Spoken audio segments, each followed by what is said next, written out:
Հանցագործության մեջ, սպանության մեջ մեղադրվողը կամ ուղիղ կասկածյալ ազատության մեջ է, բայց օրինակ մեր ձևով ասողը կամ սրբազանները կալանքի մեջ են։ Բազմաթիվ մեղադրվողներ այժմ կրում են կալանք խափանման միջոցը, քրեակատարական տարբեր ոչ բազմաթիվ դրսում չեն, կարող է լինել իրավիճակ, երբ կապ չունի հանցանքի ծանրությունը, նույնիսկ սպանության մեջ մեղադրվող անձը կրի խափանման այլ միջոց, այո, այսինքն դատարանը որոշի, որ պետք է այլ խափանման միջոց նշանակի տվյալ անձի նկատմամբ, որովհետև խափանման միջոցի տեսակի որոշման հիմքում ոչ թե հանցագործության ծանրությունն է, այլ մի շարք այլ հանգամանքներ։ Կառավարությունում քննարկվել է Տիկին Գալյան համապատասխան ինչ-որ կառույցների եւ այլն, ինչ է լսեցի։ Կառավարությունում ինչ վարչապետը հետևություններից էր խոսում, դուք տեղյակ եք որևէ քննարկումից կամ գուցե մասնակցել։ Ոչ, ես չեմ մասնակցել որևէ նման քննարկումին։ Իսկ որ ասում եք բայց կարծում եմ, որ դուք էլ տեսել եք, որ ներքին գործերի նախարարությունը հենց դեպքից անմիջապես հետո սկսել է իր ակտիվ աշխատանքը, որպեսզի ի վերջո հասկանանք, թե ինչ է տեղի ունեցել։ Բայց արդեն անցել է 1 օր, որևէ ձեռքբերված կամ որևէ անձ չի հայտնաբերվել։ Սա արդյոք չի նշանակում, որ այդ աշխատանքը ամեն դեպքում արդյունավետ չի իրականացվում կամ գուցե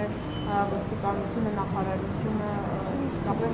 աշխատանքի արդյունավետությունը չափելու համար մենք պետք է ուղղակի սպասենք։ Ինչքան սպասել, ի վերջո համայնքապետը դատարանը սեփական դիմաց ոստիկանության աշխատող է։ Այնքան ինչքան որ անհրաժեշտ է, որպեսզի Եվ երեք օրինակ նաև հնչում էին տեսակետներ, որ եթե օրինակ իշխանության ներկայացուցիչի վերաբերյալ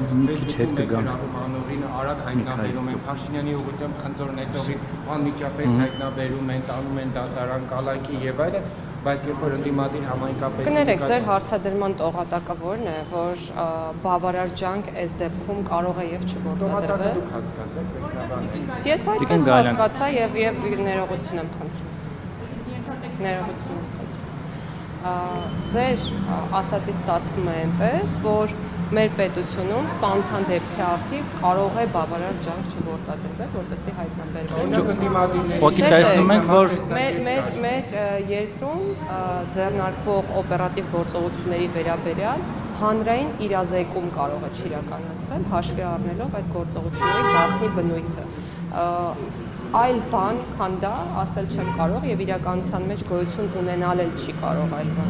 տողատակային էր Տիկին Գալյան գործընկերոջը։ Ես այդպես հասկացա, որ մարդիկ օրինակ իրենց հայտարարությունների համար մեղավոր են ճանաչում, երեք օրինակ Միքայել Սրբազանը, դրանից առաջ այլ Սրբազան, Բագրատ Սրբազանը, Սամվել Կարապետյանը։ Իսկ հանցագործները, իրական հանցագործները ազատության մեջ են կամ ինչ-որ թեթև երկրում կարգավիճակում։ Քրեական օրենսգիրքն է որոշում, թե որ արարքն է համարվում հանցավոր։ Գուցե սխալ է որոշում։ Եւ շատ լավ, քաղաքացիական նախաձեռնությամբ հանդես եկեք եւ փոխեք քրեական օրենսգրքի դրույթները։ Տեսեք, դիմում ենք ոստիկանություն, ասում ենք ներողություն, մենք կապ չունենք հնչականն է, հետո ասում է դատախազությունն է։ Լավ, շարունակենք։ Իսկ կներեք Չէ, Սպասեք, լավ, թող ավարտենք։ քրեական օրենսգիրքը որոշում է, թե որ արարքն է հանցավոր արարք։ Դատարանն էլ հաշվի առնելով քրեական օրենսգրքի արդեն որոշածը կայացնում է որոշում։ Հանցագործ ասելով չպետք է նկատի ունենալ միայն մարդասպաններին, խարդախներին կամ չգիտեմ, թմրամիջոց վաճառողներին տարբերակում միանշանակ կա եւ այդ տարբերակումը տեղ է գտած հենց քրեական օրենսգրքում սանկցիաների մեջ է տարբերակ փակված։ Դա է ամբողջ խնդիրը։ Պոտենցիալ մարդասպաններ կեն անուններով կարող եմ ձեզ ուղարկել, որ կամ վարչական հսկողության տակ են, կամ տնային, կամ դրսում են առասարակ, կամ չգիտեմ, ինչ գրավով ազատության մեջ են։ Ու այդ մարդիկ էլի ի վիճակ են վերջերս տնային կալանքի մեջ գտնվող մարդը որտեղ Աջափնյակում կարծում ներողություն մարդ սպանեց էլի։ Հա, Երևանիում մարդ սպանեց, դա ո՞նց հասկանա։ Տնային կալանքի մեջ գտնվող 900 անձ կա։ 1600-ից ավել անձ այժմ գտնվում է կալանքի տակ անազատության մեջ եւ պահվում է քրեակատարական հիմնարկներում։ Այդ մեծ բազմությունից հնարավոր են դեպքեր, երբ ըստ մեր պլանավորածի կամ ցանկացածի իրադարձությունը տեղի չունենա, կամ տեղի ունենա հակառակ բան։ Ես չեմ ասում, որ դա լավ է կամ դա այդպես պետք է լինի, բայց մենք չենք կարող այո, եւ մաքսիմալ բացառում ենք եւ հետեւաբար դուք խոսում եք բացառություններից։ Եվ բացառությունը հաստատում է օրինաչափությունը։ Շատ լավ է, որ ձեր ուշադրությունը հրավիրված է բացառությունների վրա, բայց ես ուզում եմ վստահեցնել, որ մեր ուշադրությունն էլ է այդ բացառությունների վրա հրավիրված եւ մենք փորձում ենք մինիմալ դարձնենք այդ բացառությունները, ընդհուպ մինչև բացառենք այդ բացառությունները։ Կարող ենք կանխել բարակայել դեպքը։ Եթե իրավապահ համակարգը իր տեղում լիներ, հնարավոր է արդյոք կանխել, հա, այս ողբերգությունը, հաշվի առնելով, որ օրինակ Մերձաբանում մի քանի անգամ հարցին նախաքննությունը կպատասխանի, գուցե եւ կանխարգելի չի, գուցե եւ հնարավոր էր, գուցե եւ հնարավոր էր եւ գուցե եւ հնարավոր չէր։ Տեսեք, մենք իդեալական աշխարհում չենք ապրում, ցավոք, մեր երկրում այո տեղի են ունենում հանցավոր արարքներ եւ պետությունը ոչ բոլոր արարքներն է հասցնում կանխել եւ դա ամբողջ աշխարհում է, այնպես չէ որ միայն մեր երկրում է։ Այո, բավարար ջանք պետք է գործադրվի։ Ասում եմ, եթե օրինակ համայնքապետին են գնդակահար հասարակ քաղաքացու նկատմամբ կարան ավելի դժվար խոսել մենք չգիտենք, նոր չկայք դուք, ես այդ մասն էի խոսում, մենք չգիտենք դեռ հանցագործություն կատարած անձինք ովքեր են, մենք չգիտենք պատվիրատուները ովքեր են, եթե կան այդպիսիք։ Մենք չգիտենք հանցագործության մոտիվը որն է, արդյոք դա անձնական է, արդյոք կապված է անձի ծառայողական պարտականությունների կատարման հետ։ Այսինքն մենք չունենք որևէ ելակետ, որ ես հիմա ձեզ հետ այստեղ քննարկեմ, ասեմ, այս պատճառներով է դա տեղի ունեցել, իսկ այս մարդիկ գուցե եւ իրենց աշխատանքում թերացել են։ Ինչ վերաբերում է հասարակ մարդկանց անվտանգ զգալու խնդրին, ապա մենք ոչ թե պետք է նայենք 1-2 դեպքը, որոնք իրականում զարհուրելի են, խոսքը նրա մասին չէ, ես չեմ մինիմիզացնում այդ դեպքերի ծանրությունը, այլ մենք պետք է նայենք մեր երկրում հանցավորության ընդհանուր վիճակագրությանը, որով որ մենք իրականում բավականին բարվոք դրության մեջ ենք գտնում, եթե համեմատենք եւ տարածաշրջանի երկրների հետ եւ այլ արտասահմանյան երկրների հետ։ Այս պահին իհարկե ոչ, որովհետեւ ես ձեռքից տակ չունեմ վիճակագրական տվյալներ, բայց կարող եք ինքներդ կներեք այս իշխանությունը մշտապես հղում է անում նամբեո ինչ որ վերլուծություններ տվող կազմակերպության, որի նկատմամբ վստահություն չկա։ Դուք սրա վրա եք հիմնվում։ Չէ, դուք կարող եք Արմստատից վերցնել վիճակագրություն հանցավորության վերաբերյալ եւ այլ պետությունների պաշտոնական վիճակագրական կայքերից վերցնել համապատասխան թվական ցուցանիշները եւ կատարել համեմատություն, ընդ որում եթե դա անելու եք, կցանկանայի, որ ուշադրություն դարձնեք հանցագործությունների տեսակին մեր երկրում որպես կանոն, ես չեմ ասում սա որպես լավ երևույթ, բայց ընդհանուր հանցագործությունների վիճակագրության մեջ 50 եւ ավել տոկոսը սեփականության դեմ ուղղված հանցագործություններն են, այսինքն անձանց դեմ ուղղված հանցագործությունները կյանքի առողջությունը վտանգող հանցագործությունները բավականին քիչ են մեր երկրում։ Դիքի նախարար կներեք, դուք մի միտք արտահայտեցիք, ասեցիք պետությունը չի կարող բոլոր հանցագործությունների կանխման հետքերով գնալ։ Չէ, կանխման հետքերով չգնալ, կանխել։ Կանխել, դուք չեք կարծում սա վտանգավոր է, որովհետև կարող է սա վախի մթնոլորտ նույնիսկ առաջացնել երկրում, որ մարդիկ առիթավորվեն, որ պետությունը մեկ է ամեն ինչի հետևից չի կարողանում գնալ, լուծենք մեր հարցը։ Պետությունը ամեն ինչի հետևից պետք է գնա բացահայտելու նպատակով եւ պետք է բավարար ջանք գործադրի, որպեսզի կանխվեն, բայց օբյեկտիվ իրականության մեջ կկանխվեն բոլոր հանցագործությունները, թե ոչ, ըստ քաղաքացին ինձ թվում է միամիտ չէ, ժողովուրդ եկեք մեզ վարդագույն ակնոց կարծում եմ ոչ ոքի աչքերին չկա եւ քաղաքացիները ինչ վիճակ գուցե Տիկին նախարար, տեսեք, քաղաքացիները, չէ, հարգելի լրագրողը երեկվա իմ կարմիր պիջակի հետ կապված է դիտարկում անում, որը կարծում եմ ամենամեծ խնդիրն է այս ամենի մեջ։ Տեսեք, իհարկե պետությունը բավարար ջանք պետք է գործադրի, որպեսզի կանխարգելի հանցագործությունները եւ նաեւ մենք մշակում ենք առանձին ռազմավարություն, որը ուղղված է հենց հանցավորության թվերի նվազմանը եւ հանցագործությունների կանխարգելմանը Եվ այդ առումով խնդիրը միայն դրված չէ իրավապահ մարմինների կամ ոլորտում քաղաքականություն մշակող մարմնի առջև, այլ խնդիրը շատ ընդհանուր է եւ խնդրի լուծման պատասխանատուն նաեւ յուրաքանչյուր քաղաքացի է, ինչպես նաեւ շատ լայն սպեկտրի քաղաքացիներն են պատասխանատուները, սկսած մեր երեխաների կրթությունից, չգիտեմ, նախակրթական դպրոցից համապատասխան գիտելիքներ տալուց եւ այլն։ Այսինքն սա երկար եւ անընդհատ process է եւ քաղաքացին կարծում եմ խնդիր չունի իրեն անվտանգ չզգալու, որովհետեւ մինչ այս պահը ամեն դեպքում համատարած հանցագործությունների վերաբերյալ որևէ տվյալ մենք չենք ունեցել, իսկ առանձին դեպքեր եղել են, կան եւ ես քանի որ վարդագույն ակնոցների մասին շատ խոսեցի, չեմ կրում այդ ակնոցները եւ մարդկանց բնույթն ու էությունը հաշվի առնելով կասեմ, որ նաեւ լինելու է։ Իսկ պաշտոնանկություններ չպետք է լինեն տիկին։ Դա հարցրեցին։ Փաշինյանը արդեն կարծես մեղավորության սլակներ է ուղղում։ Ես չգիտեմ, չէ, քիչ առաջ ես նշեցի, որ քանի դեռ եւ քանի որ դեպքի հետ կապված մենք որևէ մանրամասնի չենք տիրապետում, հետևություններ անել չենք կարող եւ հետեւաբար չեմ կարող ասել պաշտոնանկություններ կլինեն թե չեն։ Բայց Փաշինյանը արել է այդ հետևությունները, տիկին Գալյան։ Արդեն ոնց որ վերդիկտ է կայացնում։ Վարչապետը հետևություններ արել է, շատ լավ է արել։ Ես չեմ կարող հետևություններ անել եւ այդ հարցի պատասխանատուն ես էլ չեմ, որ հետևություններ անեմ։ Որ ամեն այսպիսի դեպքից առաջ Ազատի դեպքը, չգիտեմ, Սուրմալ ունես մեկը, Նիկոլ Փաշինյանը իր դիրքից ելնելով, չասեմ չարաշահելով, գնահատականները տալիս, որը կարծես ուղղորդում է իրավապահ մարմիններին, թե ինչպիսի ընթացք պետք է ստանա քրեական գործը։ Դե ասեմ ասում ով է մեղավոր, միանգամից մեղավորներ է նշանակում։ Ազատի դեպքով էլ պես արեց, ասում չէ, սա պայթյուն է, այն մյուսը չգիտեմ դիտավորությունն է, մյուսը վարկածներ է առաջ քաշում։ Որոնք ուղղորդում են, իր գիտություն են ստանում։ Վարկածը յուրաքանչյուր վարկած ապրելու իրավունք ունի։ Կներեք 1000 անգամ, բայց եթե դա վարչապետն է ասում,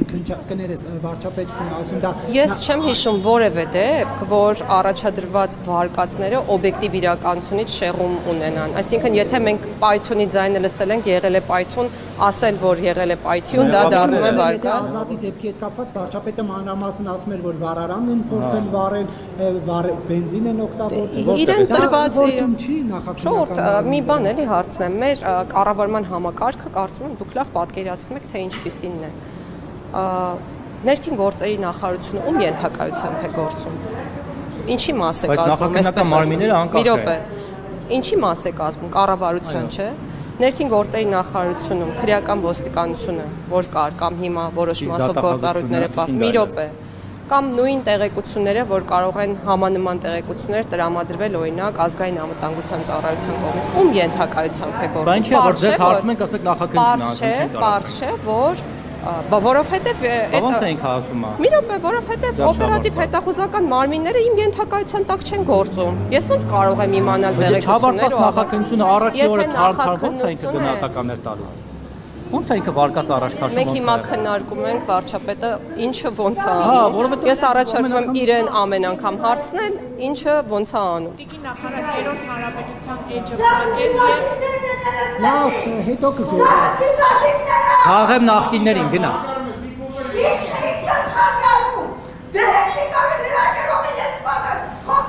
Ըստեղ սաղ իշխանական են, ընդդիմադիր չկա, գնա մոր։ Տիկին նախարար երրորդ հանրապետության էջը փակելը եւ չորրորդ հանրապետության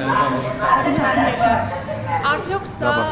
քաղաքական թիմի ցանկությունները մի ամբողջ ժողովրդին որպես անհրաժեշտություն մատուցել չէ եւ ամեն 30 տարին մենք պետք է նոր հանրապետություն փոխանցենք սա ճիշտ ձևաչափ կամ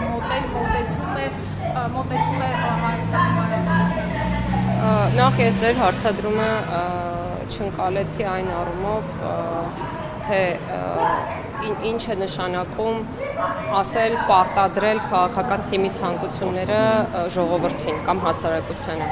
Քաղաքական թիմը այն բանի մասին է, որ ուրվագծում է մոտեցումները, ամբողջացնում եւ ներկայացնում հետագա անելիքները, հետո նաեւ ծրագրի տեսքով։ Եվ մենք գիտենք, որ ընտրություններ են նախատեսվում եւ այդ ընտրությունները համապետական են, իսկ ընտրությունների արդյունքները որոշվում են ժողովրդի քվեարկությամբ։ Եթե ժողովուրդը չի ցանկանում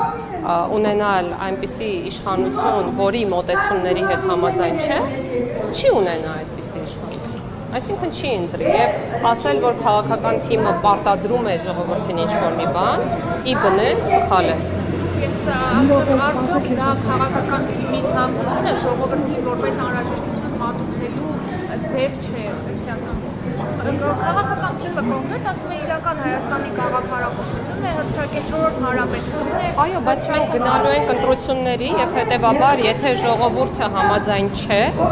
մոտեցումների հետ, տեսեք, 4-րդ հանրապետության հռչակման հետ կապված հարցերը, որոնք քննարկվել են կուսակցության համաժողովի ընթացքում, կարող են իրականություն դառնալ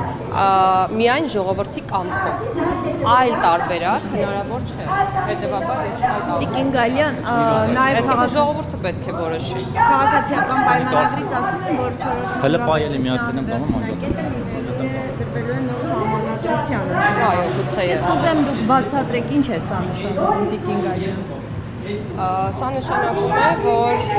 գուցեև մեր պետության համար որդեգրվեն եւ ավելի թավ կերպով գրվեն այն սկզբունքները, որոնց հիման վրա գործելու է 4-րդ հանրապետությունը, բայց իրավական տեսանկյունից եւ իրավահաջորդության տեսանկյունից մենք պետք է վստահ լինենք եւ ամեն ինչ անենք այնպես, որ որևէ խնդրի առաջ իհարկե չկանգնենք եւ բացառենք դա։ Օրինակ ինչ լինի, երբ 4-րդ հանրապետության հաստատման Ես առաջարկում եմ ուղղակի սպասել, երբ համապատասխան փոփոխությունները կնախաձեռնվեն, մենք անպայման կկոմունիկացնենք դրանք։ Տիկին Գալյան, հնարավոր է խոսքը անկախության հռչակագրի հանել չհանելու մասին։ Դա որևէ կապ չունի այն տրամաբանության եւ մոտեցման հետ, որը դրված է այդ հայտարարության հիմքում։ Իրոք որևէ կապ չունի։ Հանրապետության հաստատումը անկախության հռչակագրի ֆայլու հետ կապ չունի։ Իրականում կապ չունի, որովհետեւ անկախ նրանից անկախության հռչակագիրը կպահվի թե չի պահվի, դա պատմական իրողություն է։ Այսինքն երրորդ հանրապետությունը կարողացել է լինել միայն անկախության հռչակագրի շնորհիվ եւ դա պատմական հաստատում է պատմական։ Չէ, ես դա չեմ ասում, ես ասում եմ 4-րդ հանրապետության ստեղծումն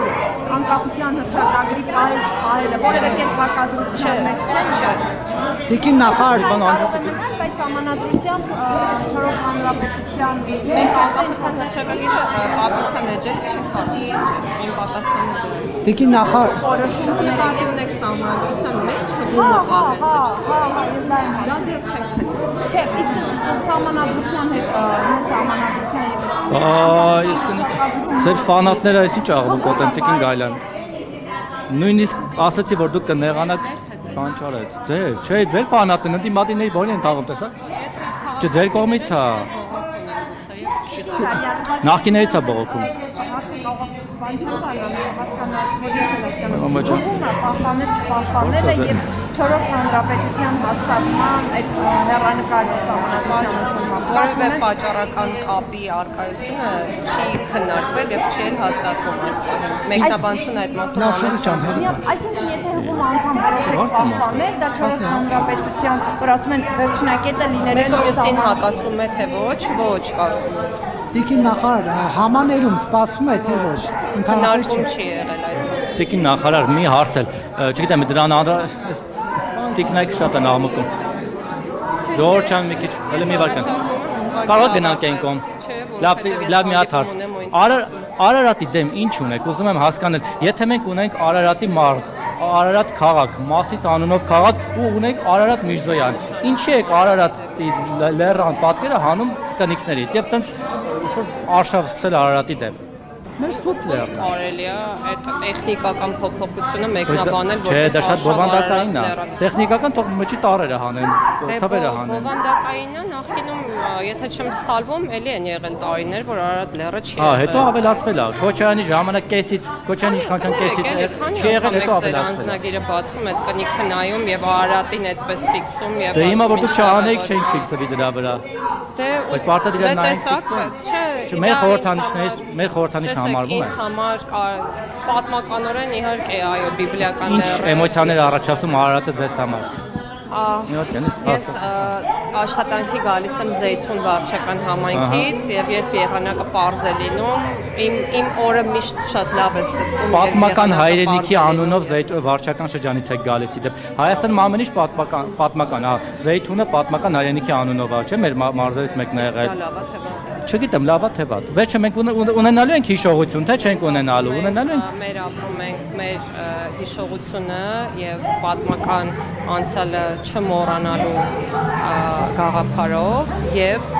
մեր հայացքով ուղղված դեպի ապագային եւ դեպի Բայց չենք անցյալը մոռացության տալիս տիկին Գալյան։ որևէ մեկը մոռացել։ Չէ, տալիս ենք։ Նիկոլ Փաշինյանն ասում, ինչու Վան կա, Ալաշկեր կա, չգիտեմ ինչ կա, բան։ Բայց մենք մանիպուլացնում ենք։ Վարչապետի ասածները հետեւյալն է, չպետք է մոռանալ անցյալը, պետք է սիրել անցյալը եւ պետք է արժևորել եւ սիրել ներկան, որպեսզի ինչ որ մի օր այն ինչ որ ունենք ներկայում չդառնա անցյալ։ Բայց կներեք, դու Արարատի մասով, Արարատի մասով ասում որ Թուրքիայում էմոցիաներ են առաջացնում, հարևան երկրի մոտ էմոցիաներ է առաջացնում։ Այսինքն դրա թուրքերի հարևան երկրի էմոցիաներին թուրք տալով ենք ուզում Արարատը բան անենք, հա։ Ես կրկնեմ իմ միտքը, մենք պետք է ապրենք այն մոտեցմամբ, որ այն Տիկին Գալյան մի բան Ձեր բանասեն է, ես ապրում եմ։ վերաբերյալ քննարկումը խորհրդում նախանշումը երբ չսեք օրինակ չեմ կարող ասել, դեռ քննարկել ենք ազգային ժողովի կազմավորմանը եւ լիազորություններին առնչվող որոշ դրույթներ, ընտրակարգին առնչվող որոշ դրույթներ են քննարկել, իդեպ նախորդ խորհրդի նիստի ընթացքում նաեւ խորհուրդը քվեարկել է որոշ հարցերին կողմ կամ դեմ եւ մի քանի հարց կարելի ասել հաստատվել են խորհրդի կողմից։ Ձեզ մարդին հասցնեք հավատում Պետք է փորձենք հասցնել։ Տիկին նախագահային հարցեր շատ հարցեր շատ է ինչ է կարծում եթե ամեն դեպքում նոր սահմանադրությունը չընդունվի հանրակրվեով դա կարող է որևէ կերպ վտանգել են խաղաղությունը որի մասին հայտարարվում է Ադրբեջանի հետ Ես կարծում եմ, որ ոչ։ Նախարար մի քանի օր առաջ Նիկոլ Փաշինյանն ասում էր, մենք պետք է հասկանանք, թե 30 տարի ինչի Հայաստանի սահմաններից դուրս մեր ծառայողը գնացել է, ծառայել է, հա։ Դուք խնդիր չեք տեսնում այս հայտարարության մեջ, որովհետև ի վերջո ինքն էլ է 2018 թվականին գնացել այնտեղ, նաև դրանից առաջ։ Ինչու դա չգիտեր, որ դա Հայաստանի սահմաններից դուրս է, չնայած որ մենք երբեք չենք ասել, որ Հայաստանի սահմանները որտեղ են ավարտում, մենք գիտեինք Ղրիմ տարածք, Արցախ գիտեինք ու առհասարակ հայտնի չէր, թե Հայաստանի սահմանը որտեղից էր գցում։ Դա նաև ինքն էր ասում, որ տեսնում այստեղ որևէ խնդիր, այս հայտարարության ժամանակի ընթացքում միգուցե նաև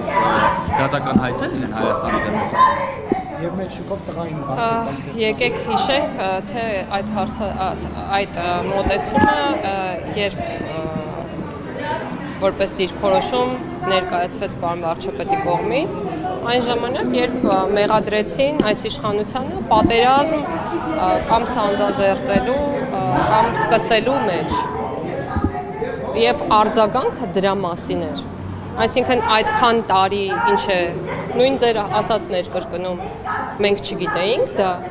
Այսինքն մենք չգիտեինք, որ միջազգայինորեն չճանաչված տարածքի հետ գործ ունեինք եւ ոնց կարող է այնպես ստացվել, որ այս իշխանությունը եկավ եւ ինքը սանձազերծեց պատերազմ եւ շարունակությունը, դա եմ ասում, չգիտեինք 2018 թվականի եւ շարունակությունը կներեք եւ շարունակությունը հետեւյալն էր, որ պատերազմի մեջ ենք գտնվել 20-ից առաջ, 19-ին, 18-ին, 17-ին եւ դրան նախորդող բոլոր տարիներին։ Պաշտպանում Փաշինյանի զավակը։ Մեծ ու ինքը անձամբ հաստատվեցին, որ գնաց ապելյան պատերազմին, իհարկե մայիսին գնացել Խրամատերսով։ վատարես որ գնաց։ Չէ, լավ արեց, բայց ում հողերն էր պաշտպանում, որ հողերը, որ հայրենիքի։ Մեզ համար շատ ցանկալի։ Իսկ մի բան է Նիկոլ Փաշինյանն ասաց, որ ես հայրենասիրությունից դրդված եմ ասել Արցախը Հայաստանը եւ վերջ։ Հետո հայրենասիրությունից դրդված Արցախը ճանաչեց Ադրբեջանի, կազմում հանձնեց Ադրբեջանին։ Ոնց հասկանանք դա։ Ես կարծում եմ, որ դուք ինձնից լավ գուցե, չգիտեմ, հիշում եք այն պատմական այլևս իրադարձությունները, որոնք տեղի ունեցան եւ կարող եք ինքներդ հետեւություններ անել, թե ինչի արդյունքում եղավ այն, ինչ եղավ։ Ուկրաինան մինչև հիմա Ռուսաստանի դեմ պայքարում է, իր հողերի մի մասը Ռուսաստանի տարածքում է հայտնվել, բայց մինչև հիմա Զելենսկին հրաժարվում է ճանաչել Դոնբասը կամ, չգիտեմ, Ղրիմը Ռուսաստանի մաս։ Ու ատամներով պահում է, ինչքան որ կարողանում է, գնում զենք հազում, չգիտեմ, ռագատկի քար հազում, բերում կռվում է։ Իսկ մենք չուզեցինք որևէ բան պահել։ Ես այնքան կուզեի, որ գոնե դուք ինքներդ ձեզ չհակասեիք։ Ինչով։ Նրանով, որ Վստահաբար, եթե զոհերի քանակությունը Աստված չանի ավելի մեծ լիներ, իհարկե էլի մեծ է թիվը, ցավոք սրտի։ Հայաստանի մասին եմ ես խոսում, էլի մեծ է ցավոք սրտի, բայց եթե այդ ամենը շարունակվեր, ինչ մեղադրանքներ էին հնչելու իշխանությունների հասցեին եւ հնչելել են այդ մեղադրանքները, հետեւաբար իմ պատասխանը նույնն է, կրկնում եմ, դուք շատ լավ տիրապետում եք այն ինֆորմացիային, թե ինչ եղավ եւ ինչու։ Մենք քննադատում ենք մեղադրում նաեւ հենց դրա համար, որ մինչեւ 20 թվականը ասած Արցախը Հայաստանը եւ դրանով սադրելով պատերազմ։ Ես էլ ասում եմ Ալիևի հայտարարություններն են վկայում եւ նաեւ հարգելի լրագրողի հարցին պատասխանեցի, ասելով թե ինչ է նկատի ունել վարչապետը, բարեբախտաբար ես այդ քննարկմանը ներկա եմ եղել եւ շատ լավ հիշում եմ, թե ինչի հետ կապված այդ դիրքորոշումը հայտնվեց եւ եթե հայտնում եք որևէ դիրքորոշում, որևէ պաշտոնատար անձի կողմից հնչեցված, խնդրում եմ դա հայտնեք մինչեւ վերջ, չկտրելով կոնտեքստից։ Չէ, կտրում եք կոնտեքստից։ Միշտ կտրում եք կոնտեքստից։ Ձեր գլխագրերն էլ են միշտ ձեր չէ, չեմ հավաքական։ Չէ, լրագրողների գլխագրերն էլ են կոնտեքստից հիմնականում կտրված, պատասխաններն էլ են հիմնականում կոնտեքստից կտրված։ Մեզ եք ասում, ովի ասեք մեզ։ Ձեզ նկատի ունեի անձնապես չեմ ասում կոնկրետ։ Ձեզ